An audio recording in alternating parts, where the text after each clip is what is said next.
Hello everybody, welcome back to my YouTube channel. I'm Viking Wizard. Hope you're all having a good day. So as you can see, I'm wearing a hoodie and a beanie because it's bloody cold in this flat. I've got the heating on, but it's still cold. It's really cold outside and I work outside in this, it's bloody horrible. But Saturday I was in Birmingham. I went to Death Over Digbeth, which was a day festival, death metal festival. It was £15. Now I've not heard, I hadn't have heard any of the bands on the bill. I don't know what they was, but I checked on the thing and it tells you what the genres that were playing there. Somebody said to me, they said, hang on, but death metal's death metal. And I said, no, because there was some melodic death metal. There was, it said traditional death metal. Then there was deathcore and some others. But there was meant to be 9 bands playing, but only 8 because one of them pulled out. Don't know who the band is. So I hadn't checked any of the bands out. I was going in fully blind, but I thought for 15 quid for 9 bands, amazing. I thought it's worth it. I can go with my good friend and I can have a good time and check out some bands and all that sort of stuff. So got the train because I live in Wellington, got the train and then it stopped off at Telford. My good friend Martin got on because he's a massive death metal fan. He loves his death metal, is doom, stoner and sludge and that sort of stuff. So that's his thing. He's a massive fan of that. And obviously I'm a massive power metal fan, but we get on so well because of the amount of bands that we love. And I've been checking out some of the bands that, from the genres that he loves, and I've loved them. So both love similar music. But yeah, we got the train. We had to get off in Wolverhampton purely because don't know what was the matter. I just said the trains were cancelled or something. And then I found out later on during the day that a bomb was found somewhere near Birmingham on the track, a World War II bomb, which I thought, oh, it was a bit weird. I thought, how the hell did that bomb get there?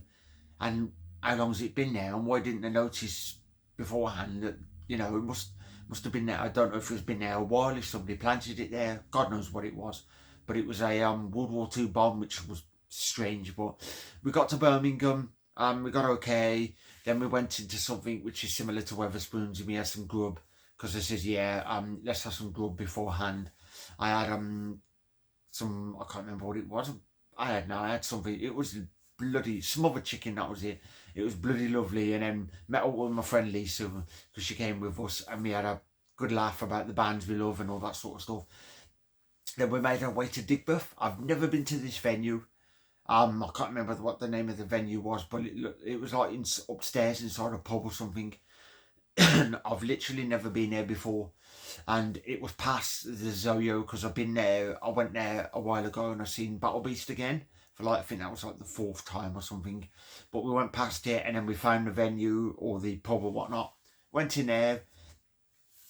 Everybody decided to have a drink. I went and had a drink. I asked them, have they got any old malt cider? Old moat, or whatever you called it. I went and had pint of cider. I think it was a strawberry and something. Because the woman said, which one do you want out the old moat? And I just said, surprise me. I like them all. So I had one of them. We sat down, we had a drink, we had a chat. And then I seen a notification on my phone. And it said something like £6.50 for a pint of cider. I nearly bloody died.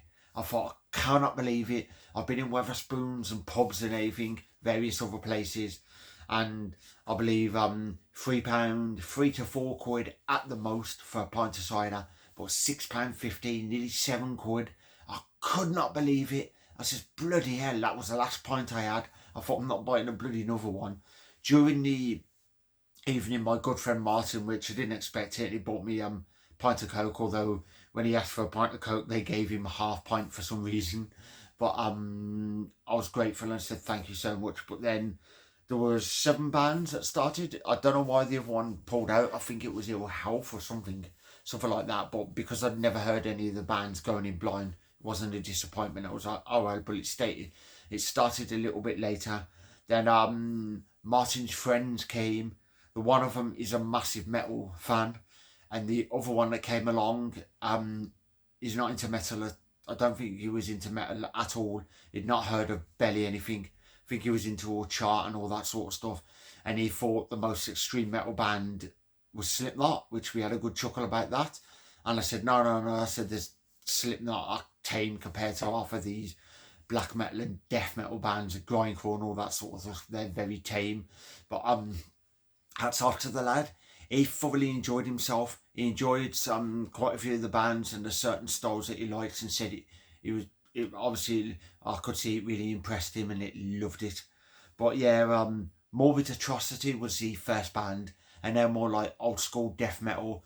But the singer, before the one song came on, he said this song is about being fucked by a cheese grater, which was like, oh, okay then. And it was called Cheese Grater Masturbator or something, which we were both having a chuckle about that. And I thought, okay then, that was a bit weird. Wasn't too bad. They're probably not something I'd overly listen to, you know, constantly, that if I'm fancy something different, I may check more of them. They wasn't that bad, so I thought I may give them another listen. Then there was Worship the Sacrifice, and they came on and they just didn't impress me at all. It just wasn't my thing. I sat through the whole set and obviously nodded and whatnot, and just wasn't something, it's probably something that I probably wouldn't get into. Just didn't tickle my fancy. And then you got Vulgar Dissection. They're pretty good. I thought, not sure where they're from. I know all these bands are like UK based, and I'm guessing some of them are localish. But then was the Dichosis. Never heard of the band. They really impressed me, and I thought they were pretty cool. Then there was a band called Absolution. My good friend Lisa, I believe that was her ex-partner who she stayed good friends with, and it was his band. They are absolutely incredible. He has got some pipes on him. Couldn't believe it. I was like, whoa, how come you're not as big as you are? You should be bigger. They were brilliant. And then there was A Killer, and they were more like atmospheric death metal, or say atmospheric black/death metal or something like that. They were brilliant. A band that I would happily see again, and I'd happily get more into them. So I'm going to be doing my research, checking them out, and I'll be getting their stuff to my collection. Well impressed with them. So there was two bands that really impressed me. Absolutely brilliant. There was a band called The Bleeding, which I thought that was okay, but I was chatting to my good friend Martin, and I was chatting to some guy that I started talking to who said he was a big death metal fan. So yeah, we was having a chat about that, and then we both said they're not too bad. I don't know if it was something I'd go and fully crack open and all that sort of stuff, but I said they were quite good. And then we watched 75% of a band called Spearhead. And Spearhead, they're a cover band, and they're a cover band of, I believe it was called Bolt Thrower. So they're a Bolt Thrower cover band. And the only reason we saw 75% of the set list and we left is because that was finished past 11, and half 11 was the last train back, and if we didn't get that last train we'd be stuck in Birmingham, and it's probably like 50-60 quid for an Uber. So we decided just to see 75% of that band, and then we'd head straight back to the train station. But my good friend Martin, which I believe he's like 51 or something like that, he's probably going to kill me if I've got his age wrong, but got a gammy leg, and I said for his age, and I couldn't believe it. He started a pit, so he was in the pit for Spearhead, and he was going at it. And I thought, for somebody that age with a gammy leg, I couldn't believe it. I was like, bloody hell, dude. You still got it in you for that age. And then the lad that didn't know nothing about metal, he joined in the pit. I didn't join in purely because I got a dodgy heart. And I thought, me with a dodgy heart, I've only got to get like a slight punch or knock or something, and it'll probably polish me off.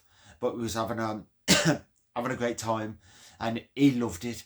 I thought brilliant. I don't know much about Bolt Thrower. I've just heard people rave on about them, and Martin said something about, I believe they're not around anymore, they called it quits or something. But I've seen at Bloodstock and various other places people loaded with patches full of Bolt Thrower, and I don't know nothing about the band, so what I've heard, I thought I liked them. And for a cover band, I just like the music, so I thought I'm going to listen to the original, and then I'll make my mind up with that tribute band. But I'm going to be checking out Bolt Thrower. The only thing I know is the name, nothing about them, but everybody raving on about them, so I must go check them out.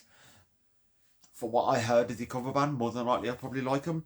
But yeah, we left 75% of the way back, you know, from the set list, and we left and walked back to the train station.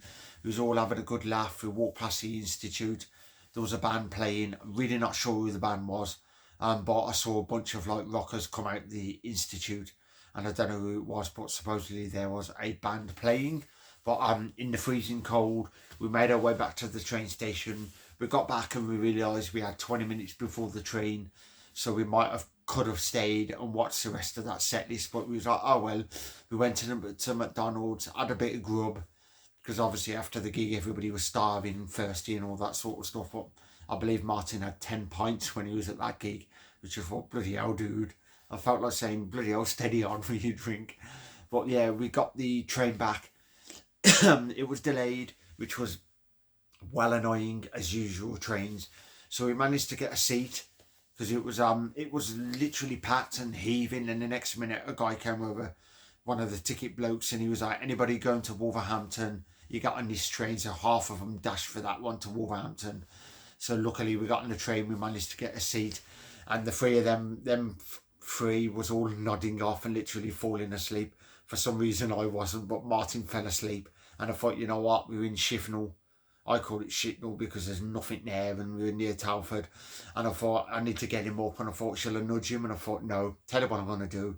I'm going to turn my loudspeaker on my phone on loud. I'm going to stick it near his ear, and I'm going to literally play Napalm Death, You Suffer, and I blasted it out right near his ear. He was fast asleep, or near enough. It didn't even wake him up. I couldn't believe it. He slept through it. I was like, dude, I played it. He was like, didn't hear it. I couldn't believe it. I thought that would have made him jump, because I've done that before with friends when they're fast asleep. Stuck it in their ear and played a song, and they've literally shit themselves and woke up. But yeah, then I had to nudge him, and we nudged his friends. We all said goodbye, and then obviously I got back in, had a quick shower, because, you know, I felt grotty from all the head banging and all that sort of stuff, and then went straight to bed. But I didn't half sleep Sunday. I spent most of Sunday sleeping and recovering. But I'm 40, so I'm getting on. My good friend Martin's 50, but you know, we're no spring chickens. But we had a wicked time. There's another gig on in December. I think it's the 7th. It's called like Dementia Fest. And it's supposedly all funds go to dementia or something like that. There's about 7 bands on, and it's £8. Now I know Vicious Nature, which are a heavy / power metal band, which right up my street, seen them several times. The other bands I've never heard. Born Zero, that was it, is another band that's on there, and that band I've seen, I believe it's twice or something. I can't remember what they was or anything like that, but I know the name rings a bell and I've seen them. But I'll be going to that one on 7th, so I'll be doing a gig review on that. But yeah, so hope you all enjoyed this. What a weekend we have. Good friends, good music, that sort of stuff. So if you're new to this channel, if you would like to like and subscribe, hit that notification bell, all of that sort of awesome stuff, because it helps with my YouTube channel. Many unboxing videos to do, latest haul, and I've literally got a load of CDs turned up, because I've had 11 CDs turn up, which are half a CDs and half a DVD by a specific band, because they just turned up because I would have bid on eBay, and then I found a CD at work. So I've got a stack of stuff there, which I'm going to show you in my latest haul once I've had some more stuff turn up. But I hope you'll enjoy this, and I'll catch you in the next one. So Viking Wizard signing off. Have a good one. See you later.